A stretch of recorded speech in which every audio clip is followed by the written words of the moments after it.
رسول اللہ صلی اللہ علیہ وسلم کی خدمت اقدس میں، آپ کی ہائی کمان کی موجودگی میں، آپ کے کور کمانڈرز کے اجلاس کے اندر وہ خط پیش کیا گیا۔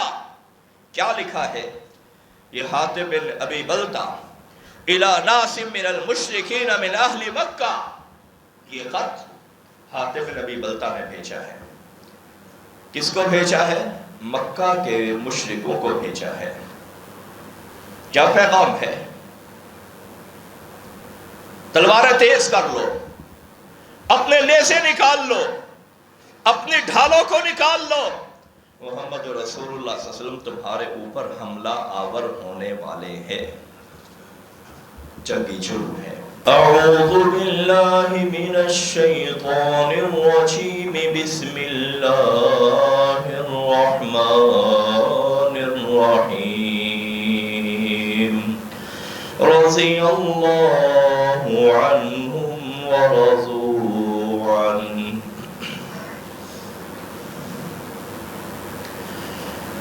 ہر قسم کی حمد و ثنا اس اللہ ذوالجلال والاکرام کے لیے خاص ہے، جس نے اپنے پیغمبر حضرت محمد الرسول اللہ صلی اللہ علیہ وسلم کو حضرات صحابہ کرام جیسے جانثار عطا فرمائے۔ انگنت، لا تعداد، لا محدود، بے انتہا درود و سلام ہو سید الاولین والآخرین، امام کائنات، فخر موجودات، احمد مجتبیٰ محمد مصطفیٰ صلی اللہ علیہ وسلم کی ذات اقدس پہ، اللہ ذوالجلال والاکرام کی بے انتہا رحمت ناصل ہوں ان صحابہ کرام پہ، دنیا کے جس جس حصے میں، جس بر اعظم میں، جس خطے میں پہنچے، اس خطے میں انہی کی برکت سے اس وقت اسلام جلوہ گر ہو گیا، اسلام کا بیج انہوں نے جا کر بو دیا، اور جن خطوں میں وہ نہ جا سکے، آج بھی 1400 سال کے بعد وہاں پہ کفر کا کفر ہے، طاغوت کا طاغوت ہے، جہالت کی جہالت ہے، شرک کا شرک ہے۔ اللہ کی ہمیشہ رحمت ناصل ہوں ان لوگوں پہ جو حضرات صحابہ کرام کے راستے پر چلے۔ اللہ ہمیں بھی ان خوش نصیب لوگوں میں شامل فرما دے۔ حضرات صحابہ کرام یہ وہ ہستیاں ہیں جنہوں نے ایمان کی حالت میں سید کائنات حضرت محمد رسول اللہ صلی اللہ علیہ وسلم کا دیدار کیا، یا پھر اگر نابینے تھے تو رسول اللہ صلی اللہ علیہ وسلم سے ملاقات کی اور ایمان کی حالت میں اس دنیا کو الوداع کہا، آخرت کے سفر کی طرف روانہ ہو گئے۔ انہیں صحابہ کرام کہا جاتا ہے۔ آج کل ایک فتنہ بڑا عام ہے، لوگ اس کو علم کی معراج سمجھتے ہیں، اور اس فتنے کو پھیلانے والا، نشر کرنے والا سوشل میڈیا پہ، یوٹیوب وغیرہ پہ اس کو لوگ علامہ سمجھتے ہیں۔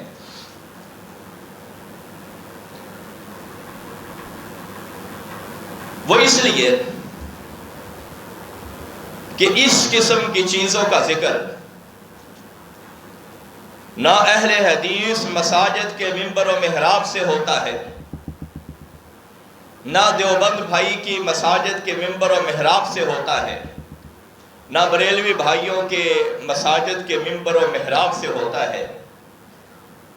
اور وہ کیا فتنہ ہے کہ حضرات صحابہ کرام کی جو آپسی لڑائیاں ہیں، جنگیں ہیں، ایک دوسرے کے خلاف اختلافات ہیں، ان کو ڈھونڈ کے نکال کے عوام کے سامنے رکھنا، عوام کے منہ کے اندر لقمہ دینا کہ اب تم بھی بولو، ان کو زبان دینا اب صحابہ کرام کے خلاف تم بھی بولو، خود جج بن جانا،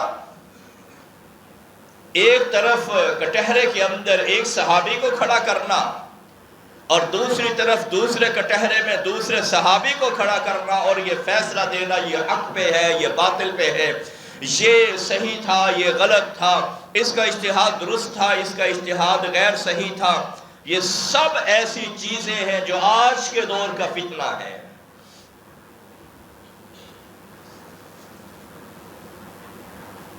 یہ چیزیں تب ضروری ہو سکتی ہیں جب میرا یہ دعویٰ ہو کہ حضرات صحابہ اکرام معصوم من الخطا ہے، ان سے غلطی سرزد نہیں ہوتی۔ میرا یا کسی بھی مستند عالم دین کا یہ دعویٰ ہی نہیں ہے۔ ہمارا عقیدہ ہے کہ انبیاء علیہم السلام معصوم من الخطا ہے، اللہ ان کی حفاظت کرتا ہے، خاص نگہداشت کرتا ہے۔ جہاں پر اجتہاد کے اصلاح کی ضرورت ہوتی ہے اللہ ذوالجلال والاکرام وہاں پہ اصلاح فرما دیتے ہیں۔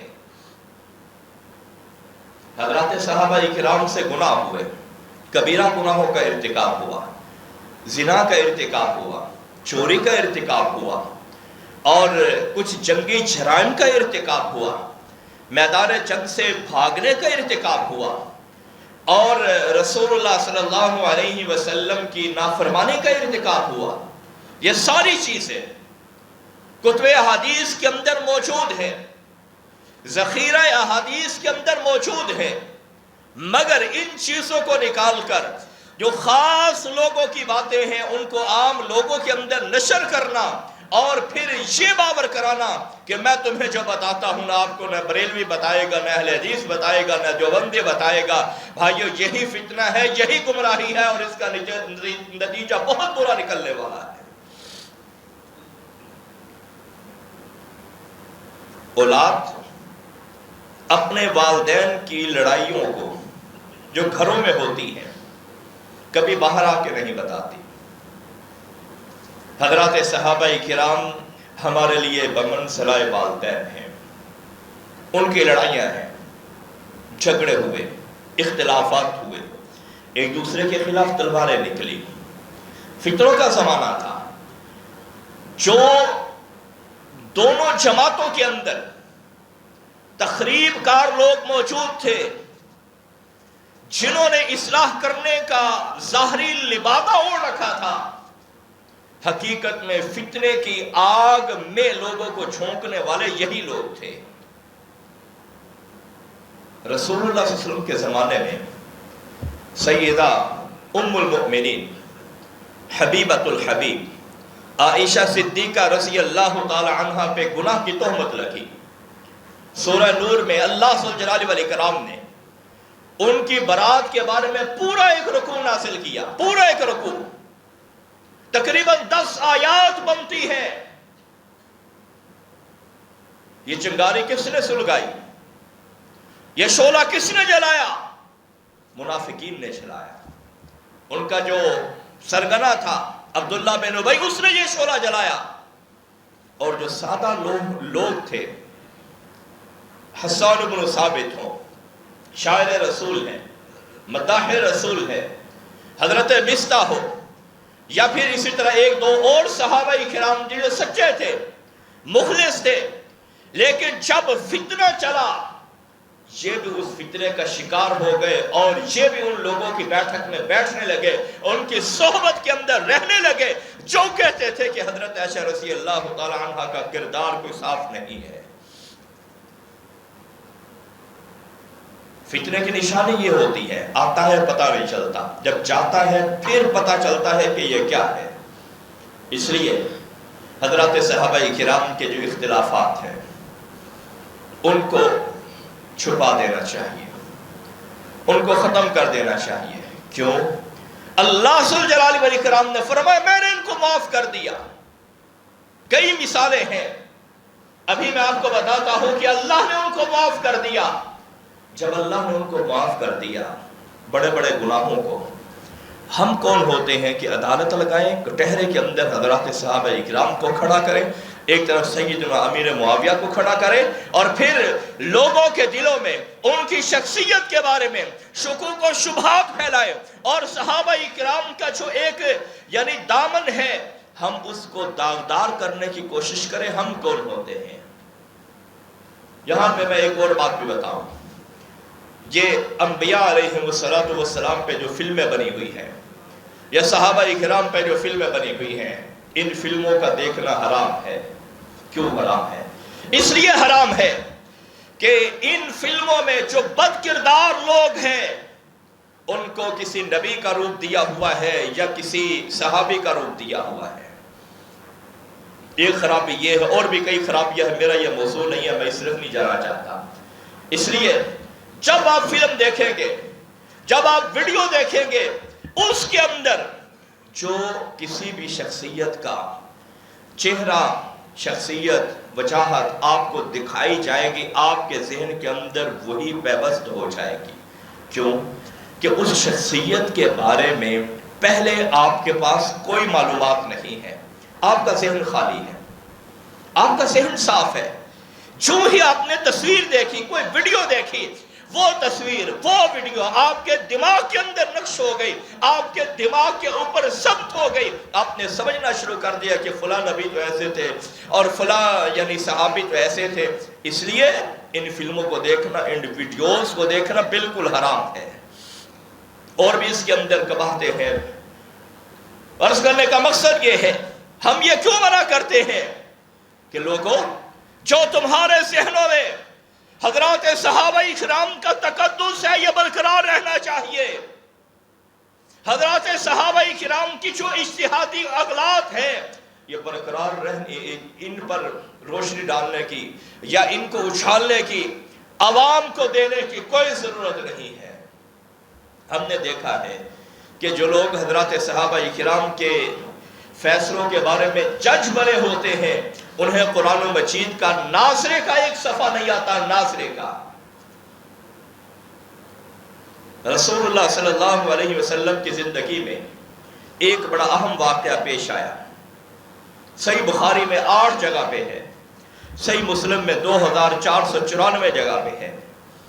رسول اللہ صلی اللہ علیہ وسلم نے حضرت علی کو، زبیر بن عوام کو، مقداد بن عمر کو اور اسی طرح ایک اور صحابی تھے، آپ صلی اللہ علیہ وسلم نے غالباً حضرت مرثد بن ابی مرثد الغنوی تھے، ان چاروں کو بھیجا۔ آپ نے کہا فلاں جگہ پہ پہنچو، وہاں ایک خاتون ملے گی جس کے پاس ایک جاسوسی کا خط ہے،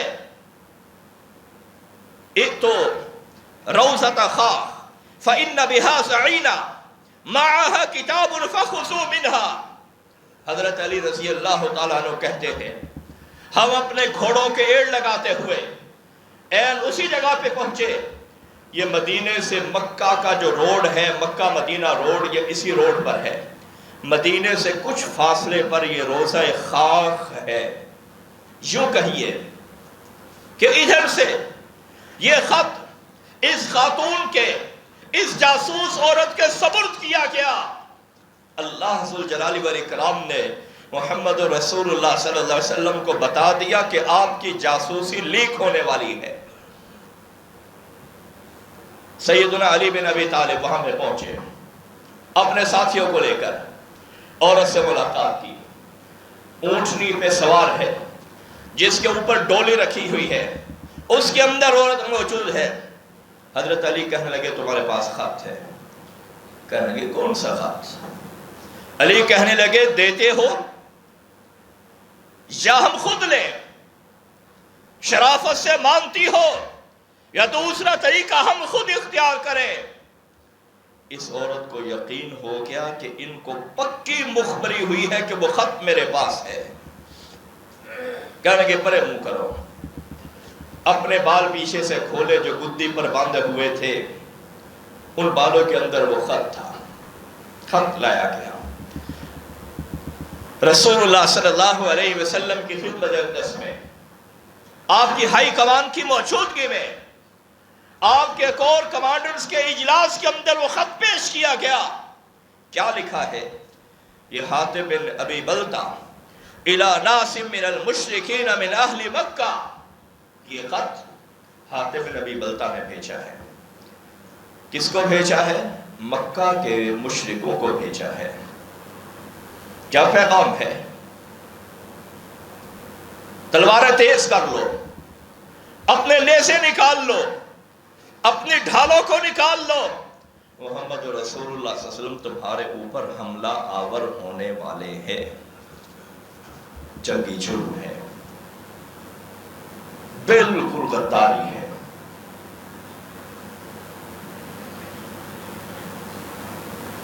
کہا حاطب بلاؤ، حاطب لائے گئے. اللہ کے رسول صلی اللہ علیہ وسلم عطا چلا رہی ہے، فیصلہ کرنے میں میرے بارے میں جلدی نہ کیجئے، مجھے کچھ صفائی کا موقع دیجئے. کہنا کہ اللہ کے رسول صلی اللہ علیہ وسلم میں مہاجر ہوں، میرے گھر والے مکہ میں ہیں، میرا وہاں پہ کوئی رشتہ دار نہیں ہے، نہ وہ لوگ میرے حلیف ہیں. حلیف کا مطلب ہوتا ہے دوست اور دشمن مشترکہ ہوگا.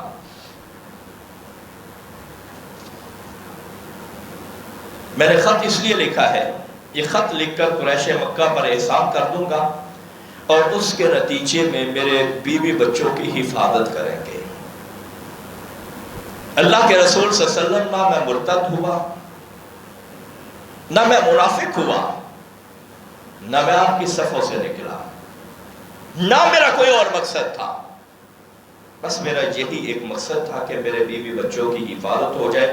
ظاہر بات ہے جب جنگ لگے گی وہاں پر تو خون ریزی ہوگی، کچھ تو خون ہوگا، میرے بچوں کی حفاظت ہوگی. میرا یہی مقصد ہے اور کوئی مقصد نہیں. میں کل بھی آپ کا غلام تھا، آج بھی آپ کا غلام ہوں. کل بھی آپ کے قدموں میں بیٹھا ہوا تھا، آج بھی آپ کے پاؤں مبارک میں بیٹھا ہوا ہوں. میرا اور کوئی تقاضا نہیں. عمر بن الخطاب رضی اللہ تعالی عنہ عرض کرنے لگے، اللہ کے رسول صلی اللہ علیہ وسلم یہ منافق ہے، اٹھتا بیٹھتا ہمارے ساتھ، نماز و جہاد ہمارے ساتھ، ہجرت ہمارے ساتھ، اس کی دلی یاریاں اور جگری دوستیاں مکہ والوں کے ساتھ. اجازت دیجیے میں اس کی گردن اڑا دوں.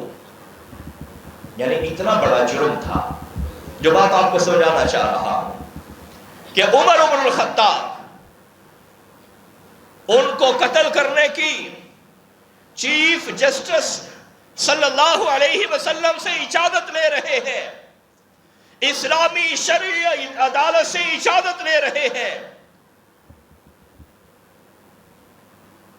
محمد رسول اللہ صلی اللہ علیہ وسلم نے کیا فرمایا؟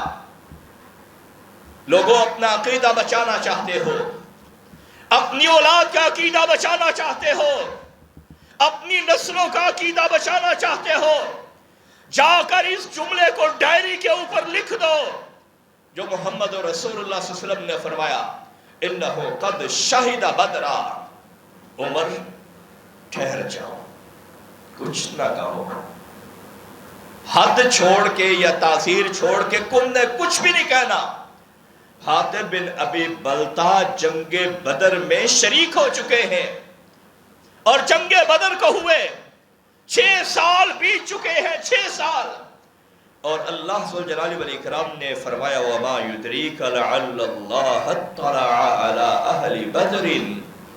اللہ ذوالجلال والاکرام اہل بدر پر متوجہ ہوئے، خاص طور پہ اللہ نے توجہ کی اور فرمایا اعملوا ما شئتم فقد غفرت لکم.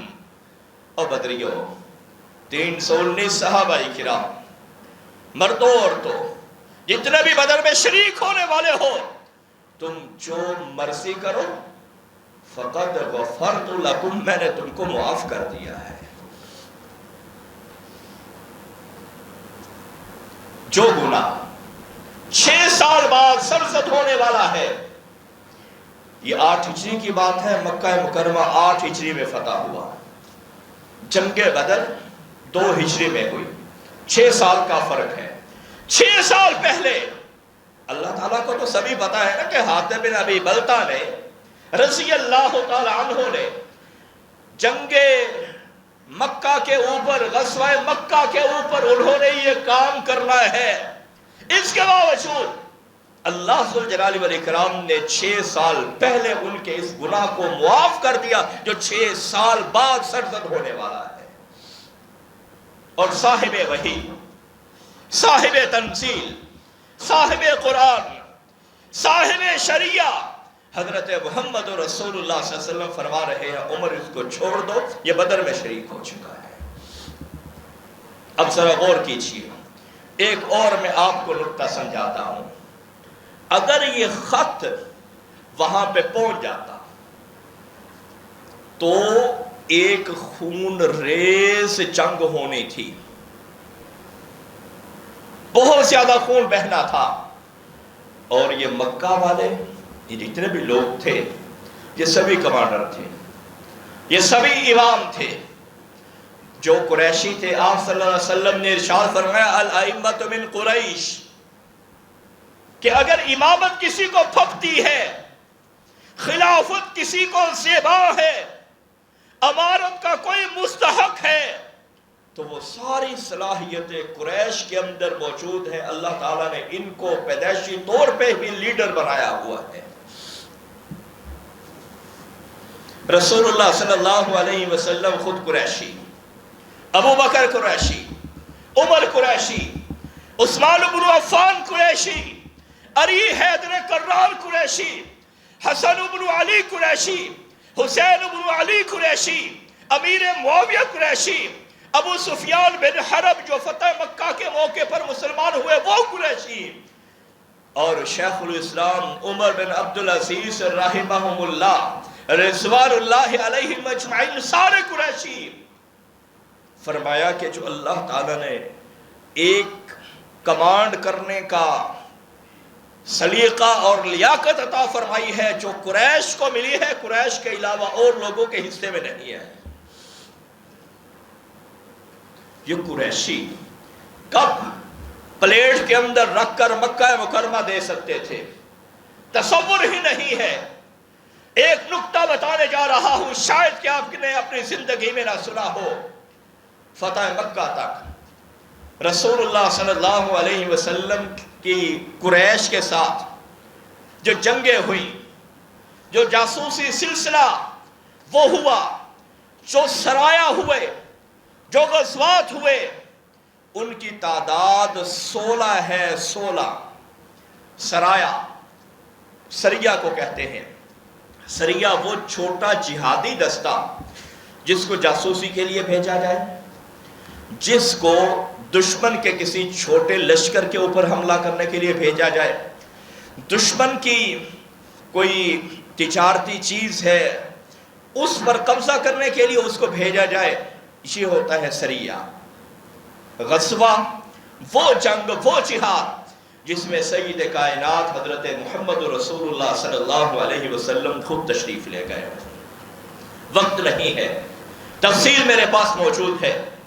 میں یہ بات عرض کرنا چاہتا ہوں، جب آپ مدینے میں پہنچے تو رسول اللہ صلی اللہ علیہ وسلم نے 4 سریے بھیجے. 4 سریے حضرات صحابہ کرام کے، جن کا مقصد یہ تھا. ایک سریے کو آپ صلی اللہ علیہ وسلم نے مکہ کے قریب جو وادی نخلا ہے، جو رسول اللہ صلی اللہ علیہ وسلم جس جگہ پہ پہنچے تھے، سورہ قاف کے اندر اس کا ذکر موجود ہے کہ جنات کی آمد ہوئی، وہاں پر وہ ایمان لائے اور مسلمان ہوئے. وادی نخلا کے اندر رسول اللہ صلی اللہ علیہ وسلم نے عبداللہ بن جہش کو بھیجا اور کہا کہ جاؤ، وہاں جا کر تم نے حملہ کرنا ہے. اور مدینے سے روانہ کرتے ہوئے آپ نے کہا